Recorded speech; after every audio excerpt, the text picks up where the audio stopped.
अस्सलाम वालेकुम। वेलकम जी। कैसे हैं आप सब? ठीक हैं? मैं भी ठीक हूँ, अल्लाह ताला का शुक्र है। और आप सुनाएं, आप सबकी ईद कैसी गुजरी, कैसे गुजरे हैं ईद के दिन? आज ईद का तीसरा दिन है और मैं ससुराल में हूँ। आज मैंने इंशाल्लाह अम्मी के घर जाना है, उनकी तरफ आज जाऊँगी। तो अभी दिन का टाइम है, सालन बन रहा है। आज सालन में बना रहे हैं दाल, क्योंकि ईद वाले दिन भी गोश्त और चावल था। फिर ईद के सेकंड डे जब मैं ससुराल आई तो उन्होंने भी चिकन बनाया और साथ में राइस वगैरह। तो आज जो है कि नहीं दिल कर रहा था खाने का गोश्त चिकन, तो फिर आज दाल या सब्ज़ी पे दिल कर रहा था तो दाल बनाई है। पीली मूंग की दाल जो है वो बन रही है लकड़ियों पे। और नंद मेरी बना रही हैं सालन। तो ये जो वीडियो बना रही थी, मेरी बेटी के हाथ में पकड़ा था फ़ोन, वही बना रही थी। मैं ज़रा जो हूँ मसरूफ़ थी, कुछ काम कर रही थी, स्टिचिंग कर रही थी, तो इसलिए एक शर्ट सिलाई करनी थी तो मैं वो कर रही थी। तो फ़ोन जो था वो उस टाइम नूर के हाथ में था, वो कर रही थी, वीडियो बना रही। और जी आ चुकी हूँ मैं अपने अम्मी अब्बू के घर, अपने मायके। और अजवत देखें कितना खुश है माशाल्लाह से, क्योंकि ये अब्बू और अम्मी दोनों के साथ बहुत अटैच है। जैसे इसको सिस्टर मेरी लेके आई हैं घर में, तो अब्बू के पास आके बैठा, इतना खुश हो रहा था और चीखे लगा रहा था बहुत ज़्यादा। माशाल्लाह माशाल्लाह बहुत ज़्यादा खेल रहा था। अम्मी अब्बू के साथ बहुत ज़्यादा अटैच है, क्योंकि वो काफ़ी टाइम मेरे पास अभी रह के गए थे रमज़ान में। रमज़ान पूरा वो इधर ही थे, तो उस वजह से। और अभी जी खा रहे हैं खाना। खाना रेडी हो चुका है। अम्मी ने भी बनाए हैं चावल और इन्होंने बनाया है साथ देसी चिकन।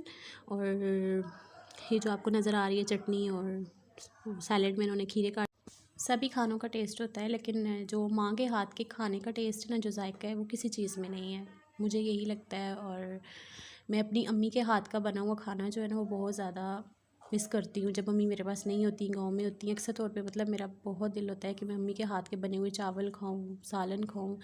अल्हम्दुलिल्लाह, शुक्र अल्हम्दुलिल्लाह कि मेरी जो मदर है, सबकी माँ की ज़ाहिर बात है, माँ की जो बात है उनके हाथ में टेस्ट ही अलग है। लेकिन अल्हम्दुलिल्लाह मेरी अम्मी की जो कुकिंग है वो बहुत परफेक्ट है माशाल्लाह। हमारी पूरी फैमिली में मेरी अम्मी की कुकिंग जो है ना, वो बहुत ज़्यादा फेमस है। तो कोई भी ख़त्म हो, कुरान ख़वानी हो, कुछ भी हो, तो ज़्यादातर मेरी अम्मी ही बनाती हैं, बहुत मज़े का बनाती है। और आज भी अम्मी ने माशाल्लाह बहुत मज़े का खाना बनाया था। रोटी तो मैंने नहीं खाई, क्योंकि सालन और चावल हो, चिकन हो, चावल हो, तो फिर रोटी तो मैं नहीं खाती, बस चावलों पे ही सालन डाल के तो खा लिया था।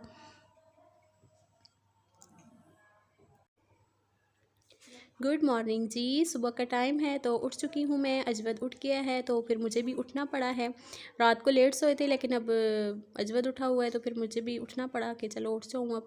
और ये है हमारे सैन में लगा हुआ दरख्त खुबानी का। इसके साथ खुबानियाँ लगी हुई हैं काफ़ी सारी, अभी पकी नहीं है सही, येलो येलो हो रही हैं, लेकिन अभी सही खाने के काबिल नहीं है, खट्टी हैं फ़िलहाल। और साथ ही जी ये वाला दरख्त है, साथ में वो वाला क्या बोलते हैं इसको, स्यातूत शातूत, वो लगा हुआ है। इसके साथ हम लोग ना झूला बनाते होते थे। और कितनी बार मैं इसके साथ झूला बना के ना, हम लोग झूला झूलते होते थे, और मैं इससे गिरी थी।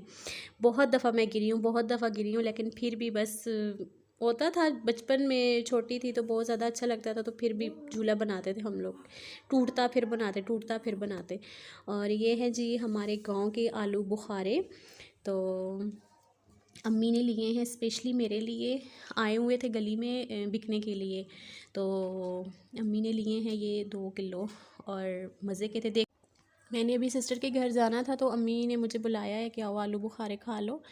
तो मैं भी बैठ गई बच्ची लेके और उसके बाद मैं गई हूँ सिस्टर के घर। और मेरी एक फ्रेंड है तो उनके घर जाना था, लेकिन बस नहीं जा सकी। और अभी रात का टाइम, अम्मी तंदूर जला रही हैं, इसी टाइम बस मुझे कॉल आई थी कि मैंने वापस घर आना है, और बहुत एमरजेंसी में मुझे आना पड़ा, क्योंकि हमारे कुछ गेस्ट थे जो कराची से आए हुए थे। उन्होंने स्टे किया हुआ था रावलपिंडी में अपने रिलेटिव्स के घर, तो उन्होंने इधर भी आना है। अभी मुझे पता चला कि वो आ रहे हैं और घर में कोई भी नहीं था। मैं अम्मी की तरफ थी और हस्बैंड मेरे जो थे वो फ्रेंड्स के साथ थे। तो बस फिर मैं अम्मी को कह रही थी अम्मी जल्दी करें जल्दी करें, तो अम्मी मुझे खफ़ा भी हो रही थी कि रुक जाओ, खाना खा के जाना, कि वहाँ जाओगी तो घर में कोई है भी नहीं, जाके बनाना पड़ेगा, तो पहले कुछ खुद खा लो तो फिर चली जाना। तो बस अभी इसी हड़बड़ी में ही मैं लगी हुई थी कि मुझे कहीं से गाड़ी का भी अरेंजमेंट हो जाए, क्योंकि गांव है तो यहाँ से अभी इस टाइम रात के टाइम गाड़ी मिलनी ज़रा मुश्किल है। तो गाड़ी जो है वो अलग करवानी पड़ेगी, स्पेशली बुक करवानी पड़ेगी, तो तभी। और एहसान को तंदूर जलाना बहुत अच्छा लग रहा था, खुशी से खेल रहा था। तंदूर पे नान बनेंगे, इसको नान अच्छे लगते हैं ना, तो ये कहता है तंदूर पे नान बनेंगे, खुशी से झूम रहा था। और अभी बस अम्मी ने आज जो है बनाई है दाल माश, और साथ में अम्मी तंदूर पे रोटी बनाएंगी। बस खाना शाना खा के तो फिर हम निकलेंगे जी घर के लिए।